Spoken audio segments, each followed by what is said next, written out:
그들이 땅에 올라와서 보니 숯불을 피워놓았는데 그 위에 생선이 묻어있고 빵도 있었다. 예수께서 제자들에게 말씀하셨다. 너희가 지금 잡은 생선을 조금 가져오라. 시몬 베드로가 배에 올라가서 그물을 땅으로 끌어들였다. 그물 안에는 큰 고기가 153마리나 들어있었다. 고기가 그렇게 많았으나 그물이 찢어지지 않았다. 예수께서 그들에게 말씀하셨다. 와서 아침을 먹어라. 제자들 가운데서 아무도 감히 선생님은 누구십니까 하고 묻는 사람이 없었다. 그가 주님이신 것을 알았기 때문이다. 예수께서 가까이 오셔서 빵을 집어서 그들에게 주시고 이와 같이 생선도 주셨다. 예수께서 죽은 사람들 가운데서 살아나신 뒤 제자들에게 자기를 나타내신 것은 이번이 세 번째였다. 그들이 아침을 먹은 뒤에 예수께서 시몬 베드로에게 물으셨다. 요한의 아들 시몬아, 네가 이 사람들보다 나를 더 사랑하느냐? 베드로가 대답하였다. 주님, 그렇습니다. 내가 주님을 사랑하는 줄을 주님께서 아십니다. 예수께서 그에게 말씀하셨다. 내 어린 양떼를 먹여라. 예수께서 두 번째로 그에게 물으셨다. 요한의 아들 시몬아, 네가 나를 사랑하느냐? 베드로가 대답하였다. 주님, 그렇습니다. 내가 주님을 사랑하는 줄을 주님께서 아십니다. 예수께서 그에게 말씀하셨다. 내 양떼를 쳐라. 예수께서 세 번째로 물으셨다. 요한의 아들 시몬아, 네가 나를 사랑하느냐? 그때 베드로는 예수께서 내가 나를 사랑하느냐 하고 세 번이나 물으심으로 불안해서 주님께서 모든 것을 아십니다. 그러므로 내가 주님을 사랑하는 줄을 주님께서 아십니다 하고 대답하였다. 예수께서 그에게 말씀하셨다. 내 양떼를 먹으라. 내가 진정으로 내게 말한다. 내가 젊어서는 스스로 띠를 띠고 내가 가고 싶은 곳을 다니서라. 내가 늙어서는 남들이 네 팔을 벌릴 것이고 너를 묶어서 내가 바라지 않는 곳으로 너를 끌고 갈 것이다. 예수께서 이렇게 말씀하신 것은 베드로가 어떤 죽음으로 하나님께 영광을 돌릴 것인가를 암시하신 것이다. 예수께서 이 말씀을 하시고 나서 베드로에게 나를 따르라 하고 말씀하셨다. 아멘. 할렐루야. 우리 하나님이 위하신 걸 찬양합니다. 네. 하나님이 우리 성도님을 사랑하십니다. 옆에 계신 성도님께 하나님의 마음으로 축복합시다. 하나님의 성도님을 사랑하십니다. 하나님의 성도님을 사랑하십니다.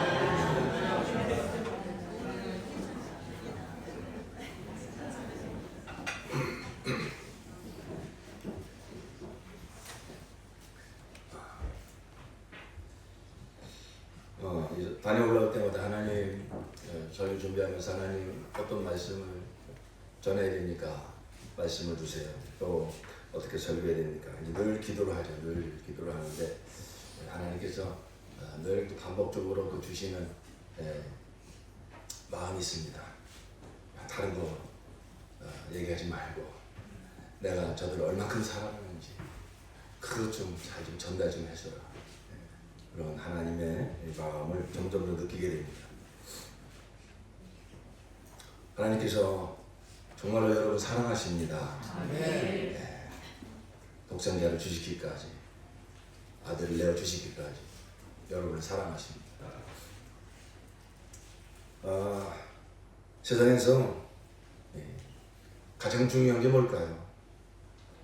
뭐가 세상에서 가장 중요할까요? 제가 성경 구절을 읽어드릴 테니까 한번 맞춰보세요.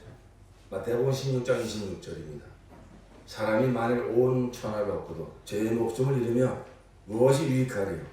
사람이 무엇을 주고 죄의 목숨과 바꾸겠느냐? 세상에서 뭐가 제일 소중합니까? 예. 제가 오늘 질문에 무조건 예수라고 대답하면 다 정답인데. 예. 이제 그것이 예수 말고 사람입니다. 사람. 더 정확하게 사람의 영혼입니다. 영혼. 따로 얘기할 수가 없죠. 사람이 참 중요해요. 온 천하하고도 바꿀 수 없는 게 뭐라고요? 그래서 목숨이라고 번역을 했는데 이게 영입니다. 영혼을 말하는 겁니다. 영혼을 잃어버리면서 천하를 다 얻은들 무슨 소용이 있겠느냐. 그러니까 여러분 한 사람 한 사람은 어느 정도 가치냐면 이 천하보다 더 귀하신 분들입니다. 네. 잘 믿어지지가 않으시는가 봅니다. 하나님이 그렇게 보십니다. 하나님이.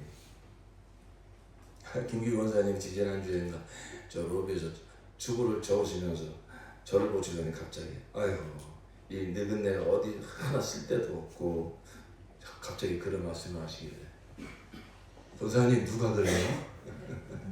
예수님이 그러세요? 아니요. 그럼요 권사님. 사람이 뭐라고 말하는 거 거기에 귀 기울이지 마시고 예수님이 뭐라고 말씀하시는지 그게 정답입니다. 하나님이 저와 여러분을 그렇게 보십니다. 천하보다 귀한 한 영, 천하보다 귀한 한 영. 옆 사람 축복합시다. 성도님은 천하보다 귀하십니다. 천하보다 귀하십니다. 그럼요, 사실입니다. 중요합니다. 우리가 그걸 많이 누리지 못하고 경험하지 못해서 그렇지 하나님은 저와 여러분을 보실 때 천하보다 귀하게 보십니다. 왜 그러냐면 사람은 다른 피조물과 달리 영적 존재이기 때문에 영적 존재. 흙으로 사람을 지으시고 생기를 불어넣어 생명이 되게 하셨느니라. 사람이 영이시다고요. 참 신비한 겁니다. 이 영이 무슨 일을 하는 거냐면 영이신 하나님과 교통을 하는 거예요. 영이신 하나님을 모시고 영이신 하나님과 교제를 하는 것이 바로 이 사람 안에 있는 이 영의 기능이고 영의 그 영광이죠. 그러니까 이런 하나님보다 귀한 게 어디 있습니까? 그렇죠? 근데 그 하나님을 모실 수 있고 하나님과 교제할 수 있고 하나님을 닮아갈 수 있고 그 하나님을 나타낼 수 있는 존재가 바로 영적 존재인 사람이라고요. 그러니까 하나님이 사람을 그렇게 귀하게 여기시는 거예요. 하나님을 모시고 하나님과 이렇게 교제할 수 있는 영적 존재. 구약성경 읽다 보면 하나님의 그 시선이 계속 이렇게 집중되는 곳이 있어요. 그게 바로 뭐냐면 성전의 성전, 예루살렘 성전, 그리고 그 가장 깊은 곳 지성소. 그래서 하나님의 관심이 항상 거기 있어요. 그 구약 시대의 성전은 비유죠, 비유. 그 성전의 기능이 뭐죠? 바로 하나님을 모시는 것, 하나님 모시는 것. 그래서 이스라엘 백성들이 그 성전에 나아가 거기서 하나님의 임재를 경험을 하죠. 에스겔서에 보면 에스겔 선지자가 그 환상으로 어떤 것을 보게 되냐면 에스겔서 47장 1절에 보니까 그가 나를 데리고 다시 성전 문으로 갔는데 보니 성전 정면이 동쪽을 향하여 있었는데 문지방 밑에서 물이 솟아나와 동쪽으로 흐르다가 성전의 오른쪽에서 밑으로 흘러내려서 계단의 남쪽으로 지나갔다. 성전에서 갑자기 물이 나오기 시작하는 거예요. 그러더니 그 물이 발목을 딱 적시고 점점 더 물이 불어나더니 무릎까지 또 허리까지 온몸을 다 적시는 이러한 놀라운 환상을 보게 됩니다. 그런데 그게 도대체 뭘 말하는 건가? 예수님이 요한복음 7장 37절이야 이렇게 말씀하십니다. 명절 끝날 곧 큰 날에 예수께서 서서 외쳐가라사대 누군지 목마르거든 내게로 와서 마시라. 나를 믿는 자는 성경에 이른 것 같이 그 배에서 생수의 강이 넘쳐 나리라 하시니 이는 그를 믿는 자에 받을 성령을 가르쳐 말씀하신 것이라. 예수께서 아직 영광을 받지 못하심으로 성령이 아직 저에게 계시지 아니하시더라. 그러니까 여러분 성전에서 이렇게 사람이 손으로 지은 그 예루살렘 성전에서 물이 흘러나가 저기서 물이 불어나서 막 온 몸을 다 이렇게 다 덮을 정도로 그 환상을 본 건 그 실상이 뭐냐면은 바로 그 성전의 기능이 뭐라고 그랬어요? 하나님을 만나는 것, 하나님과 교제하는 것, 그렇죠? 그것이 이제 어떻게 실상으로 이루어지냐면은 예수로 말미암아 이루어지는데 그 하나님과 나 사이를 끊어버린 그 죄와 사망을 예수님께서 십자가에서 다 해결해 주시고, 그리고 그 핏부림 받은 영혼을 거룩한 성전 삼으시고, 그렇죠? 고린도전서 3장 16절 보니까 너희가 하나님의 성전인 것과 하나님의 성령이 너희 가운데 계신 것을 알지 못하느냐. 그러면서 예수님은 내가 속히 하늘로 올라가는 것이 너희가 유익하다. 왜? 내가 하늘 올라가야 아버지께 구하여 무엇을 보내주리니? 성령을 보내주리니 그랬어요. 그러니까 여러분, 이 구약의 모든 이 성전이라는 모형과 성전에서 하나님을 만나 하나님과의 그 만남 속에서 막 물이 흘러나온다는 것은 그 생명수를 말하는 거예요. 그 가나안 땅에서 젖과 꿀이 흐른다고 그랬어요. 이게 다 한 가지를 말하는 것인데, 하나님과의 그 교제 속에서, 하나님과의 만남 속에서 하나님으로부터 흘러오는 내 심령에 부어주시는 그 생명수, 그 생수의 강이 이제는 예수를 믿고 거듭난 자에게 그 실상이 이루어지니 그 영혼을 성전 삼으시고, 이제는 성령께서 오셔서 성령 안에서 그 나의 하나님 내 구주 되시는 예수님과 늘 생명의 교제, 사랑의 교제를 함으로 말미암아 우리의 영이 거듭날 뿐만 아니라 우리의 영이 예수의 생명으로 충만히 채워지고, 그 예수의 생명이 나로부터 막 흐르기 시작을 하여 그 물이 닿는 곳마다 그 꽃이 피고 열매가 맺고 영혼들이 살아나는 역사, 바로 그 놀라운 역사가 저와 여러분에게 이루어졌습니다. 그게 바로 실상이에요.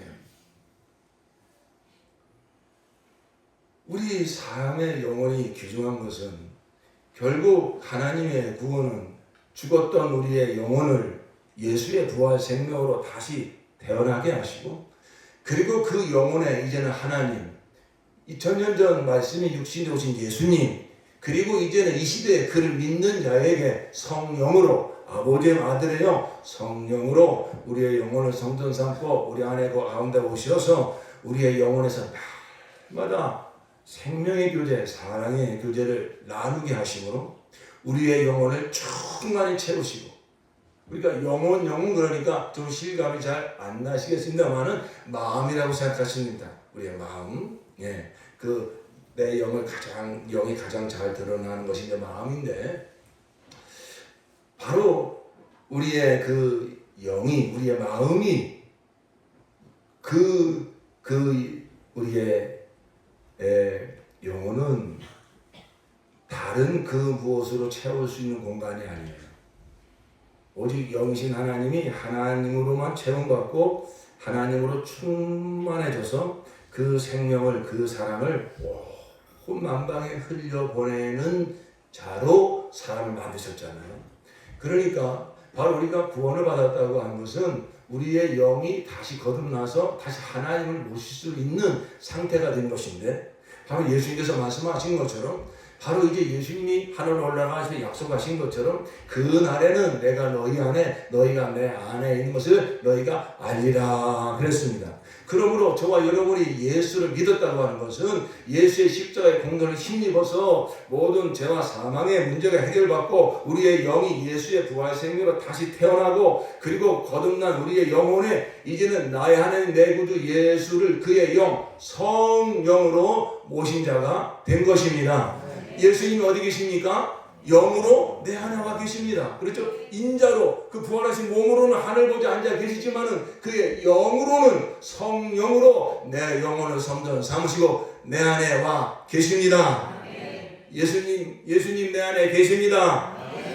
여러분의 입술로 고백하십시오. 시작. 예수님이 내 안에 계십니다. 할렐루야. 아멘. 그게 영의 놀라운 기능이에요. 사람의 진정한 행복은 바로 내 영이 예수로 충만해질 때, 내 마음이 예수로 충만해질 때, 그게 진정한 만족이고 진정한 행복이고 진정한 기쁨인 줄로 믿습니다. 사람이 이걸 모르고 그렇게 먹고 있고 마시는 것으로 아무리 내 배를 채우고 세상 부귀영화로 아무리 내 어떤 이 겉사람을 아무리 채워도요, 왠지 공허하고 왠지 허무합니다. 왜 그렇죠? 사람의 본질은 영이기 때문에 그 영에 하나님을 모시고 하나님으로 채우지 않는 한 허무하고 공허할 뿐입니다.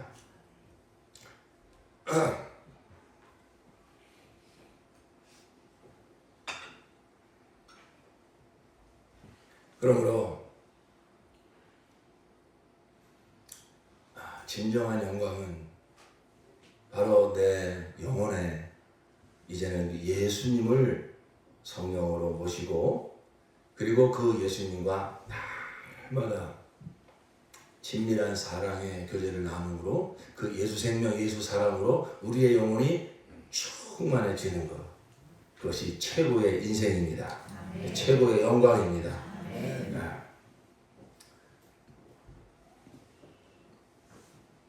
그래서 예수님과 예수님을 모시고 예수님과 날마다 교제를 함으로 예수로 우리의 영혼이 충만해질 때 맺혀지는 열매가 있어요. 내 신비한 이 영혼에서 예수님을 날마다 만나고 예수님과 교제를 할 때 그 생수의 강이 흘러나리라 그랬잖아요. 그 예수 생명이 내 영혼에서부터 한 방울 한 방울 이렇게 흘러가기를 시작을 할 때 맺혀지는 열매가 있으니 그 열매가 바로 사랑입니다. 사랑입니다. 그래서 그 사랑이 먼저 나를 적심으로 내 안에 이곳저곳에 남아있는 모든 미움과 모든 증오와 혈기와 분노와 음란과 이게 다 그 하나님을 떠나 하나님의 사랑을 받지 못한 데서 생겨나는 그런 죄악의 열매들이에요. 그걸 내가 아무리 힘쓰고 애써서 끊어보려고 하고 이겨보려고 하고 거기서 벗어나려고 해도 안 됩니다. 잠깐은 되는 것 같지만 안 됩니다. 거기서 궁극적으로 벗어나지 못합니다. 그런데 내 영혼에 임한 예수님과 생명의 교제, 사랑의 교제를 할 때 그 예수의 생명, 예수의 사랑으로 내 영이 변화가 되고 내 마음이 변화가 될 때 전에 끊고자 해도 끊어지지 않던 그 제약들이 그 예수 생명으로 내 마음이 충만해지기 시작을 하면 그것이 이제는 생각이 나지 않고 내가 이제는 그걸 왜 좋아했지? 왜 그걸 그렇게 붙잡으려고 했지? 그런 것들이 내 마음에서부터 이제는 멀어지게 되어 있고 그러니까 자연스럽게 그 모든 제약을 끊게 되어 있고 이기게 되어 있고 더 나아가 그 내 영혼을 충만히 채우는 예수의 생명은 예수의 사랑은 이제 내가 예수님처럼 내가 죽어 누군가를 살릴 수 있다면 이 생명을 흘려보내 살리고 싶다. 그러한 속성이 나를 충만히 채우니 바로 그 한 영혼을 위해서 그 한 영혼을 사랑하여 나를 죽음에 내어줄 수 있는 그러한 사랑의 사람이 됩니다. 이게 바로 예수 생명의 열매예요.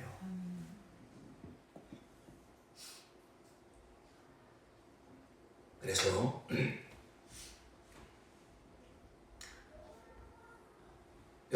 저와 여러분이 정말 귀중하게 여기고 소중하게 여겨야 될 것은 내 이 외모가 아닙니다.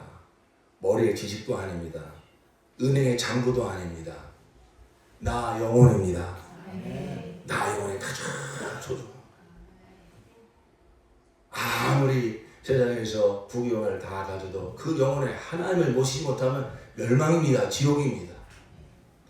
다만 하나님의 은혜로 나 영혼에 이 예수를 모신 저와 여러분은 그것 자체로 정말 성공한 분들이에요. 그것 자체로 정말 큰 복을 받으신 분들이에요. 네, 거기서 그치면 안 되고 이제는 내가 날마다 힘쓰고 애써야 될 가장 중요한 게 뭐냐면 무엇을 먹을까 무엇을 마실까 얼마나 돈을 많이 벌까가 아니라 정말 가장 세상에서 가장 소중한 나 영혼에 나의 하나님 예수를 모셨으니 예수로 충만해지는 것입니다. 예수로 충만해지는 것입니다. 예수 생명을 흘려보내는 자가 되는 것입니다. 사랑의 사람이 되는 것입니다. 그게 성공이에요. 그러니까 우리가 신앙생활 할 때 내가 신앙생활 잘하고 있는가? 정말 하나님이 원하시는 대로 신앙생활 잘하고 있는가를 점검할 수 있는 분명한 기준이 하나가 있어요. 내가 점점 더 예수님을 사랑하고 점점 더 내게 붙여진 이웃들을 사랑하고 있는가? 내가 점점 더 사랑의 사람이 되고 있는가? 그 확실한 기준입니다. 확실한 기준이에요. 돈은 좀 없어도 괜찮아요.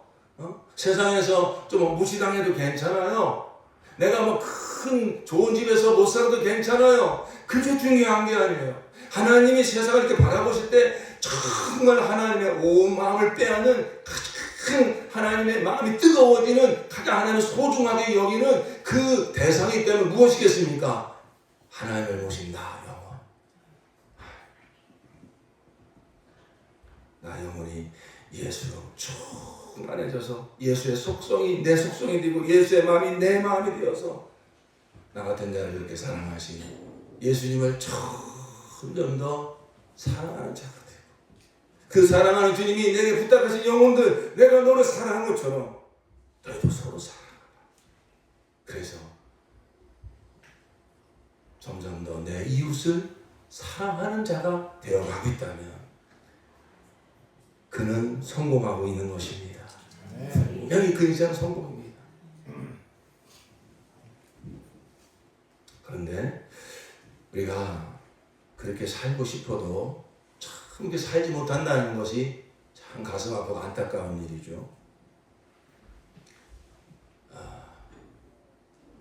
나는 내 평생 미워하며 살리라. 나는 내 평생 증오하며 살리라. 이러신 분 계시면 손 들어보세요. 누가 그렇게 살고 싶겠어요? 그죠? 근데 현실은 미워하고 싸우고 증오하고 내가 왜 저런 사람 만나서 내 인생이 이 꼴인가 그러면서 내 막 분노가 올라오고, 서로 이렇게 정말 사랑하며 살고 싶은데도 불구하고 나도 모르게 내 입에서 거친 말이 나와. 다른 사람 앞에서는 그렇게 말을 예쁘게 하면서 왜 남편 앞에서는, 아내 앞에서는 왜 이렇게 퉁명스럽게 말을 하고, 왜 그렇게 그저 꼬집는 말을 하고. 그렇게 살고 싶은 사람이 누가 있겠어요? 그죠? 그런데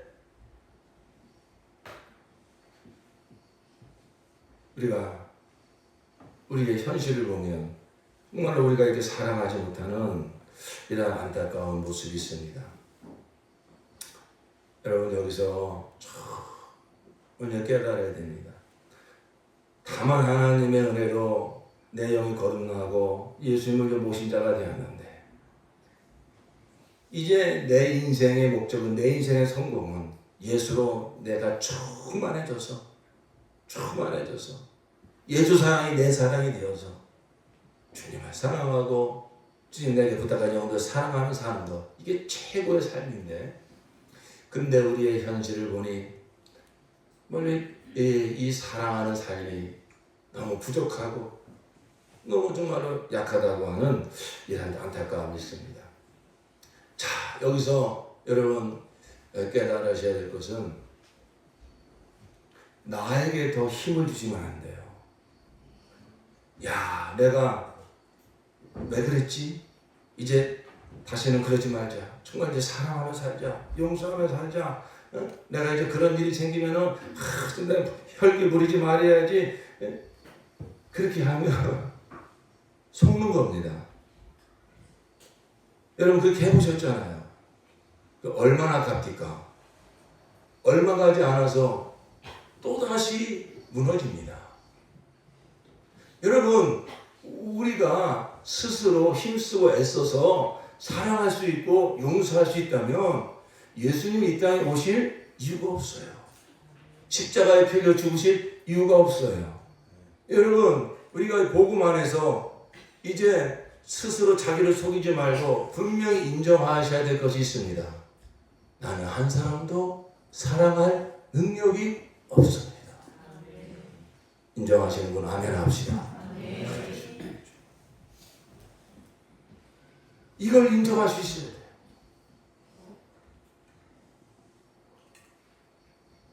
그렇기 때문에 예수님께서 내 영혼을 성전 삼으시고 나의 생명, 나의 사랑, 나의 의, 나의 구원으로 들어오신 줄로 믿습니다. 그러면 우리가 이제 그 예수 생명으로 충만해져서 예수 생명을 흘려보내는 삶을 살려면 그 예수 생명을 날마다 받아들여야 돼. 좀 더 쉽게 나를 사랑하시는, 내 있는 모습 그대로 사랑하시는 주님의 그 사랑을, 주님의 그 마음을 받아들이시기를 예수 이름으로 축원합니다. 그 사랑이 나를 변화시키고 그 사랑이 사랑하게 하시는 거예요. 나는 결코 못해요. 그래서 예수님이 나의 사랑이 되어주셔서 먼저 그 사랑을 내가 내 인생을 통해서 흠뻑 경험하게 하시고, 여러분, 흘러 넘친다고 하는 것은 채워야 넘치는 거죠. 채워지지도 않는데 어떻게 넘쳐납니까? 그러니까 우리가 누군가를 사랑하려고 하기 전에, 누군가를 용서하려고 하기 전에 먼저 그 예수의 사랑을, 그 예수의 용서를 정말 우리의 삶에 흠뻑 경험하시기를 축원합니다. 예수의 사랑, 예수의 긍휼, 예수의 자비는요, 여러분이 그 경험하기를 원하시기만 하면 우리 삶에 가득합니다. 성경을 보면서도 그 사랑이 흐르고요, 저 하늘의 태양을 보면서도 주님의 그 사랑이 느껴지고요, 조그만 마음의 문을 열고 정말 주님, 나 같은 죄인을 사랑해주셔서 감사합니다, 진실한 고백 한마디만 하더라도요 주님의 사랑이 내 안에 물밀려 들어오죠. 그러므로 여러분,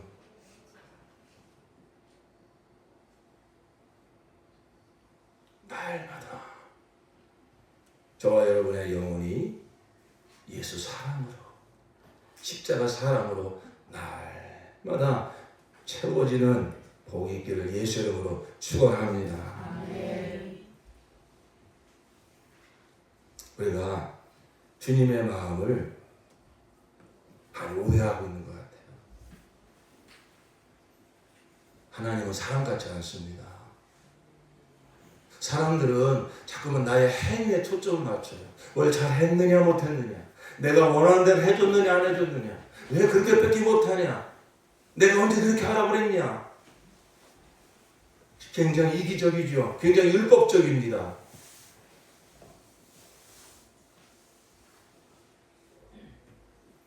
우리 예수님이, 내 안에 사신 예수님이 저와 여러분을 바라볼 때 너 왜 그렇게 밖에 못해? 아유,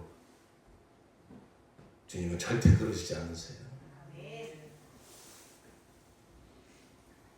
우리는 자꾸만 이렇게 옛사람의 근성, 그 율법에 늘 눌려서 내가 잘해야 돼, 내가 못하면 또 하나님께 벌받지, 혼나지, 이러한 그 율법적인 근성에 너무 찌들어 살았기 때문에 우리 그렇게 거듭나고 구원받았음에도 불구하고 여전히 하나님 나를 그렇게 보시는 것처럼, 그렇게 하나님을 오해하여 우리 한국교회가 정말 하나님의 복을 많이 받았는데, 아쉬운 게 뭐냐면, 안타까운 게 뭐냐면 너무 율법적 신앙생활이 강해요. 여러분, 이 율법이 잘못됐다는 게 아니라 율법을 내 힘으로, 나의 열심으로 이루어 보려고 하면 절대 안 됩니다. 그렇게 율법을 나의 힘, 노력과 애씀으로 이루어 하나님이 원하시는 의를 달성할 수 있다면 예수가 오실 필요가 없잖아요. 왜 율법을 주셨어요? 나의 힘씀과 노력으로 결코 하나님이 요구하시는 계명 하나 이룰 수 없는 자인 것을 깨달으라고요. 그리고 그 하나님이 요구하시는 의는 나의 의가 되신 예수께서 다 이루셨고 우리에게는 믿음으로 그 의를 가지게 주셨습니다. 이게 이신칭입니다. 믿음으로 의롭게 됐다는 거예요. 그렇게 예수를 믿음으로 의롭게 된 나 영혼에 예수님께서 오셔서 가장 원하시는 게 있다면 내가 너를 얼만큼 사랑하는지 그걸 내가 알기를 원한다.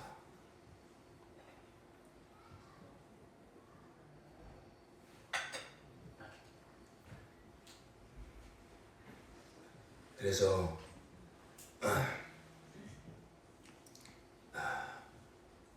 사람들은 이렇게 내가 잘했는가 못했는가, 자 그것만 이렇게 거기 초점을 맞추지만 우리 주님은 우리의 마음을 보십니다. 우리의 마음을 보십니다. 여러분, 우리가 아까 말씀드렸잖아요. 누가 혈기 부리고 싶은 사람이 누가 있습니까? 아내 막 무시하고 싶은 남편이 누가 있습니까? 자식들을 이렇게 막 성질 부리고 싶은 부모가 누가 있습니까? 그런데 그렇게 정말 사랑하고 싶고 용서하고 싶고 품어주고 싶고 그럼에도 불구하고 우리가 알게 모르게 사랑하지 못하고 살잖아요. 근데 사람들은 그렇게 잘했느냐 못했느냐 거기에 초점을 맞추고 아이고 당신이 뭘 또 은혜를 받아서 아이고 뭐 사랑한다고 어쩌고 와서 뭐 또 뭐 허그를 하고 그러더니 얼마나 가난해가 받지. 아니나 다를까. 이 사람들은 그렇게 겉으로 드러난 행위만 본다 이거예요. 그러나 예수님은 우리의 마음을 보십니다. 여러분, 그러니까 원치 않은데도 자꾸만 그렇게 여러분 혈기, 분노, 음란, 어떤 탐심, 왜 그런지 아십니까? 우리의 영이 병들어서 그래요. 아파서 그래요. 뭔가 묶여 있어요. 뭔가 상처가 있어요. 뭔가 거절의 상처가 있어요. 뭔가 그 트라우마가 있어요. 우리의 영이 예수님을 영접하고 나서도 예수로 충만해지지 못한 그 굳어져 있는 부분, 예수의 그 사랑으로 치료되지 못하고 아직도 그 옛사람이 눌려 있고 그 아픔이 있어요. 예수님은 그걸 보시고 네가 아프구나. 네가 지금 묶여있구나. 그러면서 예수님은 한량없는 긍휼과 자비의 눈으로 우리의 마음을 보시고 수가성 여인의 예수님이 찾아오셨잖아요. 동네 사람들이 전부 손가락질 하지 않았겠습니까? 저 남편을 5씩이나 두고 지금도 제대로 결혼식도 안 올리고 그 사람들은 그 여인의 그 겉으로 드러난 모습만 보고 지적질을 하는 거예요. 그러나 그 여인은 예수님을 몰랐기 때문에 그 사람이 남편의 애정으로 사람의 애정으로 그 공허한 마음을 채워보려고 했던 거예요. 그러나 그렇게 하면 할수록 실망하고 배신감 느끼고 그러면서 그 마음이 어떻게 됐겠습니까? 병들었죠. 상처를 입었죠. 더 이상 상처받기 전에서 마음의 문을 그냥 걸어 잠궜죠. 굳어뒀죠. 예수님은 그 마음을 보십니다. 여인아, 내가 왔다. 내가 너를 채우리라. 뽕나무에 올라가는 삭개오, 예수님이 내려오라고 그랬습니다. 삭개오 동네 사람들이 정욕합니다. 세리입니다, 세리. 그 당시에 세리는 뭐 하는 사람이냐면은 로마 정부에다가 그 이스라엘 백성들의 세금을 악착같이 걷어가지고서 상납하고 그 일정 비율을 내 걸로 돌려받는 거예요. 그러니까 그 동료들에게 얼마나 욕을 많이 먹겠습니까? 아유, 저런 나쁜 놈, 악착같이 세금을 우리 동족들의 세금을 걷어다가 저 로마에 다 올려보내고 자기 배만 불리고. 그런데 삭개오가 이런 생각하지 않았겠어요? 살고 보니 이 세상 살다 보니 야, 이게 돈이 없어 안 되겠구나. 누가 뭐래도 난 돈이 있어야 돼. 욕 먹어도 좋아. 난 어쨌든 돈 챙겨야 돼. 그래서 별욕을 먹으면서 돈을 챙겼어요. 돈을 벌었어요. 그러나 그 마음에 뭔가 그 자책감, 뭔가 공허함, 돈으로 채워지지 않는 그 고통스러움, 그 마음을 끌어안고 예수가 오신다고 하니까 뽕나무에까지 올라가서 그 예수님을 한번 만나보려고. 예수님은 그 삭개오의 마음을 아시는 거예요. 예수님 아세요? 하나님을 모르는 인생은, 하나님 없는 인생은 돈이 있어야 돼. 돈 없으면 안 돼. 돈 없으면 내 인생 다 망가져. 그래가지고 돈에 매달릴 수밖에 없는 그러한 인생. 그러면서 그 마음에 많은 상처와 쓰라림을 안고 있는 그 공허함을 주님은 아시고, 삭개오야 내려와라. 내가 오늘 네 집에 유하겠다. 그러면서 정말로 그 삭개오를 만나주시고 삭개오의 그 마음을 채워주시고 삭개오가 그 모든 상처와 그 덫에서 벗어나는 은혜를 베풀어 준 줄로 믿습니다. 오늘 이 본문의 말씀이 무슨 말씀입니까? 베드로를 찾아오신 예수님. 예수님이 제자들이 몰랐어요. 근데 나중에 저분이 예수님이구나. 그러니까 제일 먼저 베드로가요. 이렇게 옷을 벗고서 이제 어부 일을 하는가 본데 옷도 옷도 이렇게 거치지 않고 그냥 물로 뛰어내려가지고 허벅지가 예수님 앞에 달려갔습니다. 예수님께서 숯불을 피우시고 9절 말씀 보시겠어요? 9절 말씀 시작. 그들이 땅에 올라와서 보니 숯불을 피워놓았는데 그 위에 생선도 있고 빵도 있었다. 여러분 베드로가 트라우마가 있는 거 아십니까? 무슨 트라우마가 있는지 아십니까? 숯불 트라우마가 있어요. 숯불 트라우마. 이건 성경에 있는 얘기는 아닌데 능히 그랬을 것 같아요. 18장 한번 18장 18절 보시면 18장 17절 18절 시작. 그때에 문지기 하녀가 베드로에게 말하였다. 당신도 이 사람의 제자 가운데 한 사람이지요? 베드로는 아니요 하고 대답하였다. 날이 추워서 종들과 경비병들이 숯불을 피워놓고 서서 불을 쬐고 있는데 베드로도 그들과 함께 서서 불을 쬐고 있었다. 베드로가요 그 예수님 쫓아갔다가 예수님이 저 뜰에서 양 맞고 머리침을 당하고 조롱과 멸시를 다 당하고 있는데 그 밖에서 지금 이렇게 같이 숯불을 쬐고 있었어요. 근데 어떤 하녀가 당신 예수하고 함께 다니던 사람인데 무슨 말이야 무슨 나 그래서 알지도 못해요. 3번이나 부인합니다. 성경에 보니까 막 저주까지 하면서 부인했다고 그랬어요. 나는 왜 그런 못된 악한 사람이랑 한패라고 그러냐 그러면서 막 아니라는 거 부인하냐고 3번씩이나. 근데 어느 자리에서 숯불을 쬐면서 그랬다는 거예요. 여러분 예수님께서 그 베드로를 찾아오셨을 때 저는 의도적으로 이렇게 하셨다고 봐요. 물론 춥기도 해서 그렇겠지만은 똑같은 상황을 만들어 놓으신 거예요.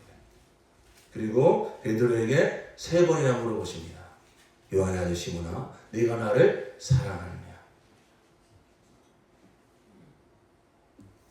시은이가 너무 설교를 열심히 잘 들어서 내가 물어보는 거야.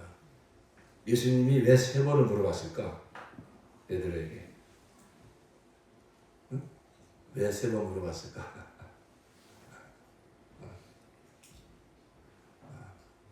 이건 뭐 정답은 없어요. 근데 저는 그렇게 생각해요. 베드로가 3번 부인했잖아요. 그죠? 그러니까 그 낙심, 내가 어떻게 예수를 부인하지? 다른 사람 몰라도, 다른 제자는 몰라도, 나는 그럴 수 없는데, 얼마나 큰 자괴감과 자책감에 빠져 있었겠어요. 그러니까 부활하신 예수를 만나고 나서도 어떡합니까? 나 같은 게 무슨 제자야. 그러고서 다시 갈릴리로 가서 고기 잡고 있잖아요. 그처럼 처참하게 무너져 있다고요. 그렇죠?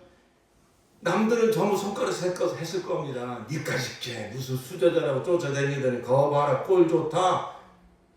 그런 소리를 했겠죠. 그러나 예수님은 베드로의 마음을 보시는 거예요. 저 낙심한 마음, 저 상처 입은 마음, 저 자책감에 빠져있는 그 마음을 예수님은 치료해주고 싶은 거예요. 다시 일으켜 세워주고 싶은 거예요. 그래서 똑같이 3번을 사랑한다고 고백하게 하심으로 3번 모른다고 부인한 그 베드로의 마음을 치료해 주시고 회복시켜 주신 줄로 믿습니다. 여러분, 이게 예수님의 마음이에요. 여러분, 이 베드로 같은 일이 우리의 삶에 수시로 일어난다고요. 그럴 때 사람들이 하는 소리를 듣고 낙심하지 마시고 스스로 내가 왜 이렇게밖에 못했는가 자책하지 마시고 나를 왜 이렇게 만들었는가 당신 탓이야 남 탓하고 책임 전가하지 마시고 그 자리에, 그 무너진 자리에 그 수가성 여인을 찾아오신 예수님, 그 낙심한 베드로를 찾아오신 예수님은 저와 여러분이 자책하고 낙심하고 남답하고 원망하고 증오하고 막 분노가 일어나는 그 지점에 찾아오십니다. 그리고 예수님이 뭐라고 말씀하실까요? 너 왜 그렇게밖에 못했어? 너 왜 나 부인했어? 그러실까요? 아니요. 네가 마음이 병들었구나. 네가 마음이 아프구나. 네가 상처를 입었구나. 그러면서 주님께서는 지적하시는 게 아니라 그 넘치는 긍휼과 자비의 눈길로 바라보시며 그 십자가에서 흘리신 그 피의 사랑, 그 나의 모든 죄악을 대속하신 그 사랑으로 우리를 품어주십니다. 우리를 안아주십니다. 그러면서 우리는 예수님과의 관계가 점점 깊어지는 거예요. 내 영혼에 예수님이 와 계신데 왜 내가 정말 예수님처럼 사랑하는 사람이 되지 못할까? 아직 그 예수의 사랑으로 내 영혼이 충만히 채워지지 못한 거예요. 아직도 굳어진 마음이 있고, 아직도 뭔가 트라우마가 있고, 아직도 뭔가 그 원망스러운 마음이 있어요. 그런 것이 이렇게 드러나지 않을 때는 괜찮은 그리스도인 같은데, 특별히 그러한 그 내 약점과 내 그 취약점이 누구 앞에서 드러납니까? 대부분 부부 사이에 드러나요. 부모 자녀 사이에 드러나요. 가장 가까운 목장에서 드러나요. 그럴 때 사람들은 나의 그 어떤 겉으로 드러난 모습을 보고 이렇다 저렇다만 하지만 여러분 그때 주님을 바라보십시오. 주님은 이 베드로를 찾아오신 것처럼 내가 아직 그 굳어진 마음이 풀어지지 못해서 그렇구나. 내가 자라면서 그 상처 입은 부분이 치료되지 못해서 그 부분이 건드려지니까 너를 변호하려고 그렇게 막 분노하고 혈기하고 막 자책하고 낙심하는구나. 내가 너를 치료해 줄게. 너의 그 아픈 마음을 내가 치료해 줄게. 그래서 주님께서 그 사랑으로 나를 안아주십니다. 그 예수님의 마음을 받아들이십시오. 그 예수님의 사랑을 받아들이십시오.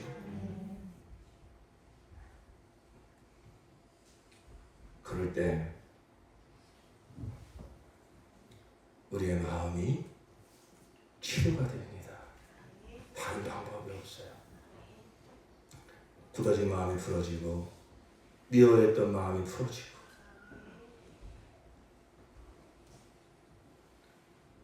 오랫동안 묶여있던 그 굴레에서 그 덫에서 그 트라우마에서 예수님의 사랑이 그 영으로 십자가에 쓴 그 피는요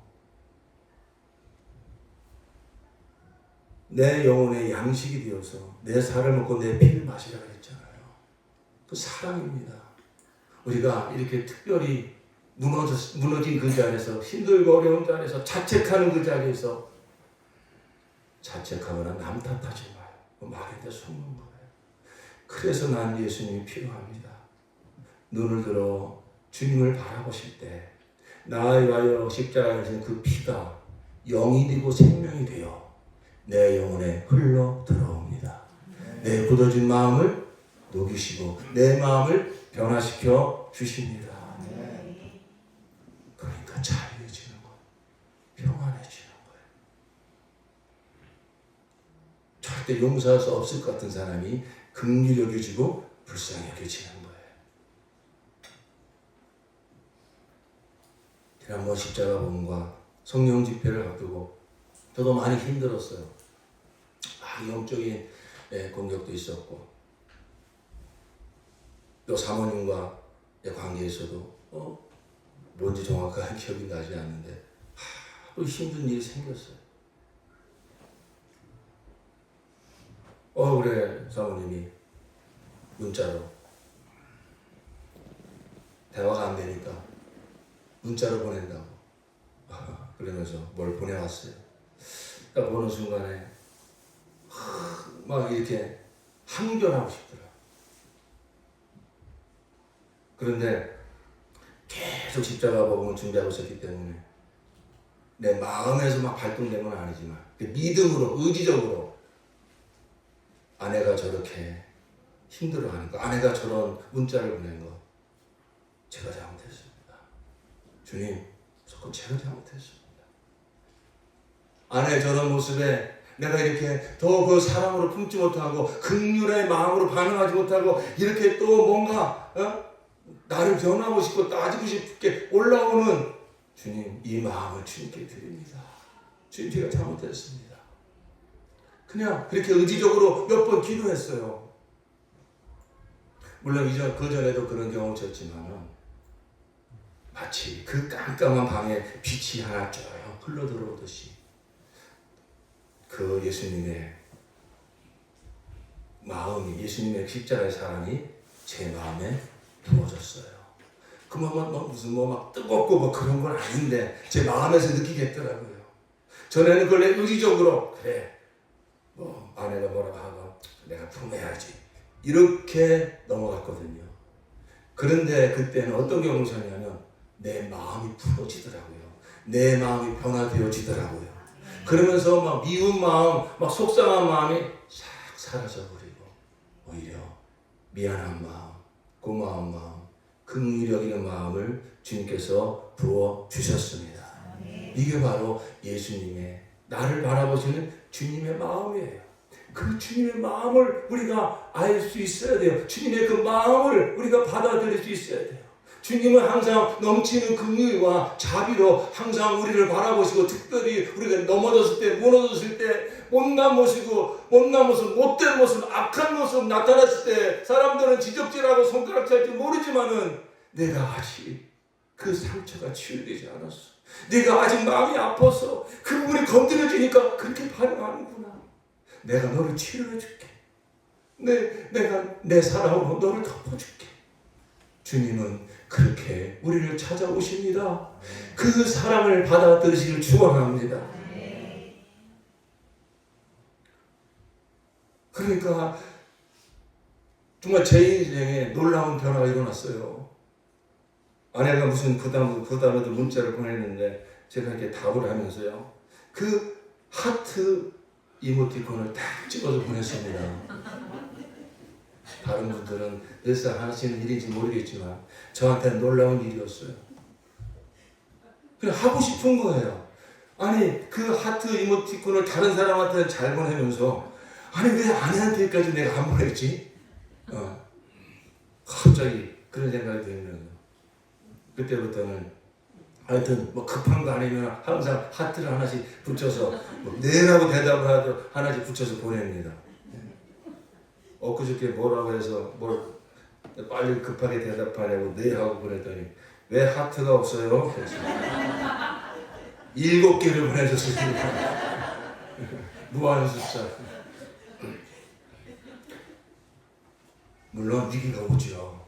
근데 우리가 이 한번 경험을 하면 나는 한 사람도 사랑할 수 없구나. 근데 사랑하면 살수록 예수님이 나의 사랑으로 들어와 계시는구나. 내가 무너졌을 때, 내가 못난 짓 할 때 예수님은 한량없는 넘치는 긍휼과 자비로 나를 품어주시는구나. 그 주님의 사랑 내가 받아들이면 되는구나. 그렇죠? 빨리 우리가 이 회복을 하면 되는 거예요. 그럼 그 사랑이 나를 덮고 내 마음을 바꾸고 그리고 그 사랑으로 긍휼히 여기게 해주시고 사랑하게 해주십니다. 어제 위기가 왔어요. 대전에 결혼식이 있어가지고 8시 반에 출발했는데 금요일날 오후에 구면회를 얘기했거든요. 2시간 이상 걸리니까 8시 반에 출발해야 됩니다. 그런데 한 8시 10분쯤 돼서 이 조짐이 이상해서 제가 모양실 있다가 집으로 들어와 보니까 아무런 준비도 안 한 거예요. 아니 여보 8시 반에 출발했는데 9시 반 아니었어요? 장 받았으면 아니 내가 어제 분명히 몇 번이나 얘기를 했는데 웃고 올라왔을 겁니다. 그래 하여튼 예전에 이런 이것 때문에 얼마나 막 고속도로에서 사고 날 뻔한 적도 있었어요. 얼마나 제가 막 참지 못해가지고 막 내가 떨리더라고요. 운전하다가. 근데 사택에 내려와서 사모님이 그러고 있는데 아니 내가 어제 8시 반에 가자 그랬잖아요. 근데 벌써 제가 알겠더라고요. 근데 톤이 정같지가 않더라고요. 빨리 준비하고 갑시다. 그러고서 나왔는데 제가 제 마음을 들여다보면서 참 감사한 거예요. 저 같았으면 그렇게 참고 나왔어도 아유 또 속에서 뭐가 부글부글 올라왔을 텐데 편한 거예요.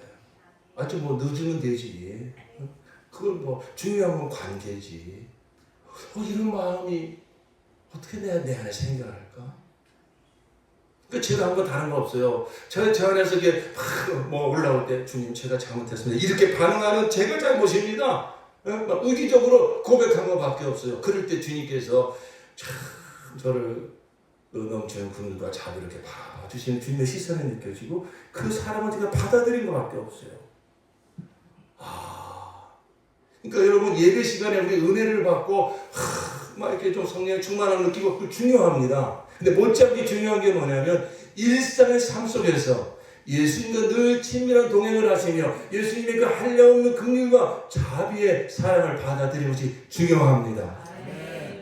그래서 그 사랑으로 내 옆에 있는 사람을 사랑하는 사람. 마태복음 25장 예수님께 분명히 말씀하셨잖아요. 나중에 양과 염소를 갈려가지고 막 영생과 영고를 나누는데 그 기준이 뭡니까?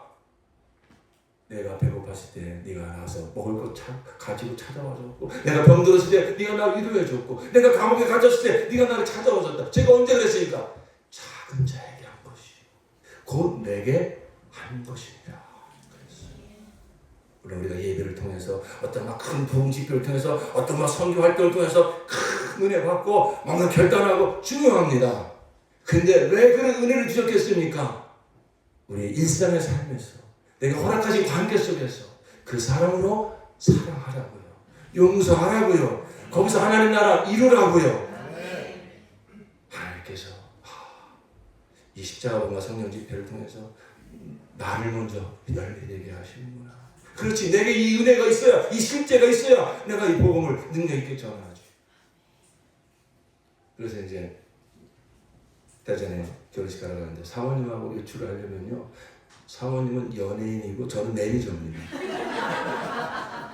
커피 내려가지고 차 안에 딱 대기 시켜놓고, 그러면 사모님 화장품도 딱 타요. 그러면 저 차 안에서 딱 화장을 하고 저는 운전 싹 하고. 근데 그 차에 그 부두석에 그 거울, 조그만 거울 있잖아요. 예? 그걸 보면서 막 눈썹을 그리더라고요. 죄송합니다. 근데 왜 그 모습이 이렇게 사랑스럽죠? 그래서 내가 보면서 이게 뭐지?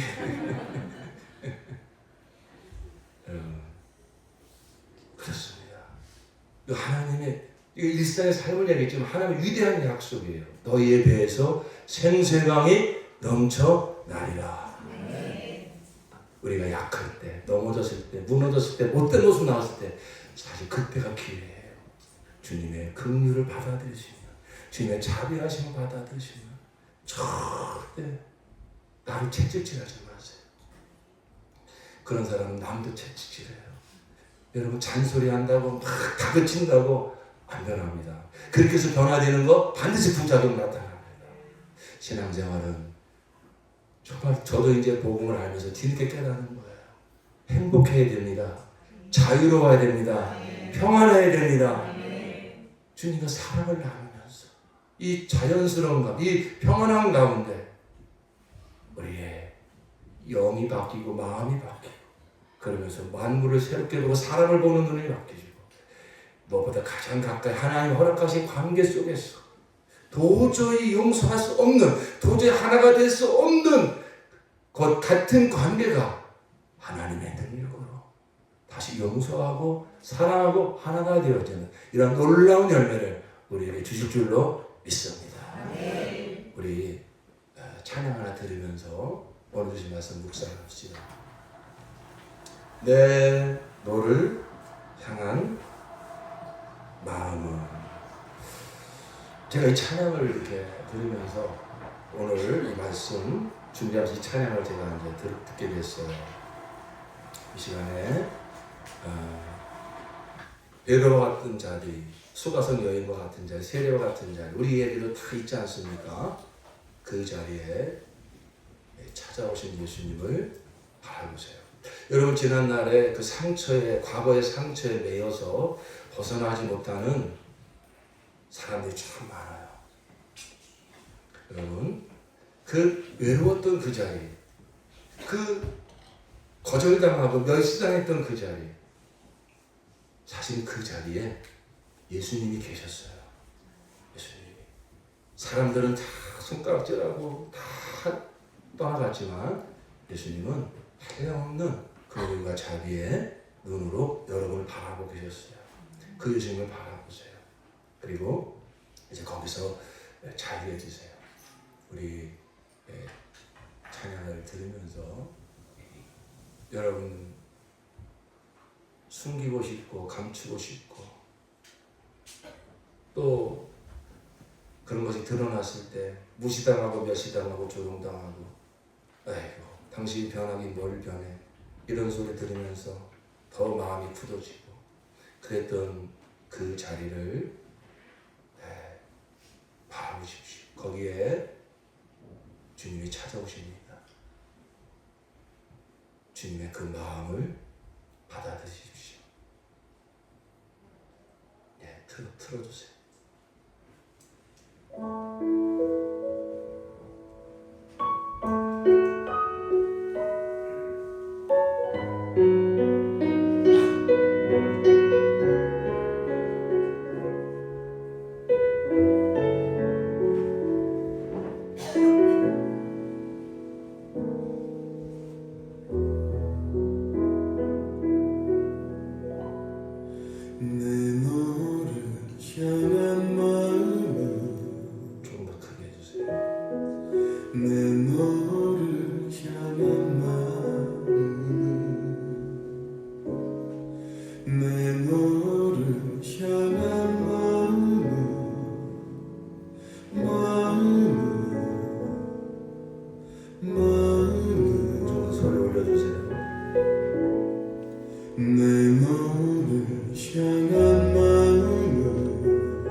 많은 그리스도인들이 행복한 신앙생활을 하지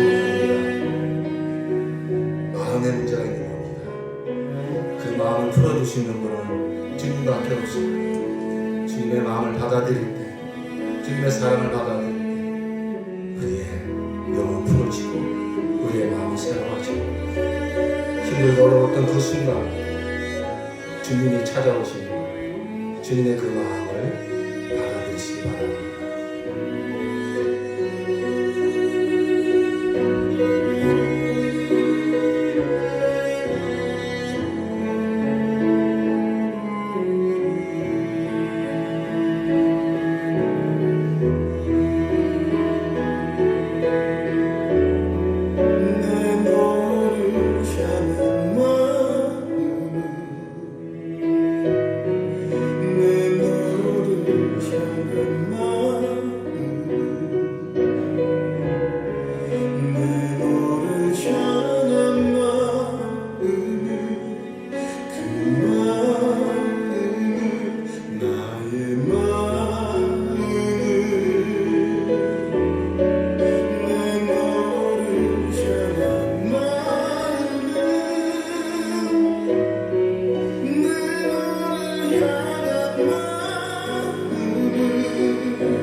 내 너를 향한 마음은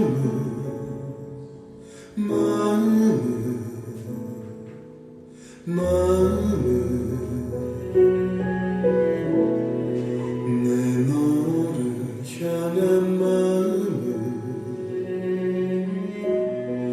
내 너를 향한 마음은 내 너를 향한 마음은 그 마음은 사랑. 기도합시다. 이제 기도하실 때 천하보다 귀한 영혼, 나 영혼 예수님이 오셔서 그 예수님의 사랑으로, 십자가의 사랑으로 내 마음을 바꿔주시고 내 마음을 새롭게 해주셔서 사랑하게 하시고 용서하게 하시고 하나 되게 하십니다. 사람은 변화합니다. 십자가 복음은 사람을 변화시키십니다. 나의 애씀과 노력으로가 아니라 주님의 그 사랑으로, 십자가 그 사랑으로 내 영을 바꾸시고 내 마음을 바꾸시고 내 생각을 바꾸시고 내 관점을 바꾸셔서 하나님의 나라를 이 땅에서부터 누리게 해 주십니다. 율법에 사로잡혀 나를 다그치고 또 상대방을 다그치고 주님이 어리석음을 용서하여 주시옵소서. 주님은 네가 병들었구나, 네가 아프구나, 네가 아파서 그렇게 반응하는구나, 내 마음을 아시고 내 마음을 품어주시며 내 마음을 끌어안아 주시는 주님, 이제 모든 상황 속에서 주님을 바라보게 하소서. 주님의 그 마음을 받아들이게 하여 주시옵소서. 주님, 알게 모르게 굳어져 있던 이 마음, 상처 있는 이 마음 주님의 사랑으로 변화되기를 원합니다. 새로워지기를 원합니다. 주님, 이 시간에 나를 찾아오신 너를 향한 내 마음을 받아들이겠니? 말씀하시는 주님, 주님을 받아들입니다. 주님, 이 시간 내 마음에 임재하시고 나를 통치하여 주시옵소서. 우리 믿음의 눈을 열어서 이 시간 나를 찾아오신 주님을 바라보시고 한번 큰 소리로 주여 부르짖고 통성으로 기도합시다.